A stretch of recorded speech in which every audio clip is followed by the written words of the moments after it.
കൂട്ടപ്പിരിച്ചുവിടലിൽ മുഖ്യമന്ത്രി കണ്ട് നിവേദനം നൽകി സംസ്ഥാന കുടുംബശ്രീ മിഷനിലെ പ്രവർത്തകർ. തദ്ദേശ വകുപ്പ് മന്ത്രിക്കും നിവേദനം നൽകിയിട്ടുണ്ട്. UDF സർക്കാർ വന്ന ശേഷം 134 കരാർ ജീവനക്കാരെയാണ് കുടുംബശ്രീ മിഷനിൽ നിന്നും നോട്ടീസ് നൽകാതെ ഒഴിവാക്കിയത്. വിവരങ്ങളുമായി തിരുവനന്തപുരത്ത് നിന്നും ചന്തു ചന്ദ്രശേഖരാണ് നമ്മളോടൊപ്പമുള്ളത്. ചന്തു, ഒരിടത്ത് പിരിച്ചുവിട്ടപ്പെട്ട തൊഴിലാളികൾക്ക് വേണ്ടിയുള്ള ചർച്ചകൾക്കായി സർക്കാർ മുൻകൈയെടുക്കുന്നു. മറുവശത്ത് കൂട്ടപ്പിരിച്ചുവിടൽ നടക്കുന്നുവെന്ന് ആരോപിച്ച് സർക്കാരിൻ്റെ തന്നെ സംവിധാനമായിട്ടുള്ള കുടുംബശ്രീയിലെ ആളുകൾ രംഗത്തെത്തുന്നു. എന്താണ് ഇപ്പോൾ ഈ മുഖ്യമന്ത്രിക്ക് നൽകിയിട്ടുള്ള നിവേദനത്തിൽ സൂചിപ്പിക്കുന്നത്? വിവരങ്ങൾ എന്താണ്?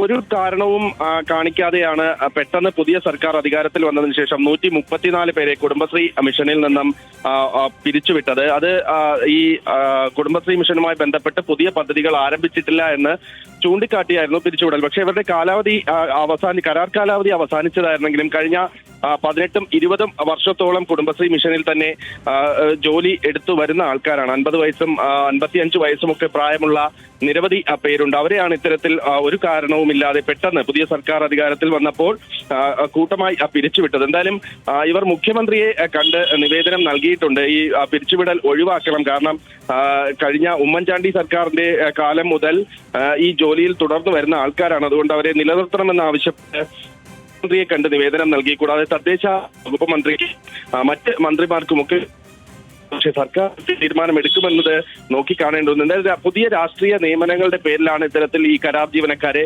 പിരിച്ചുവിട്ടത് എന്ന തരത്തിലൊരു ആക്ഷേപം ഉയരുന്നുണ്ട്.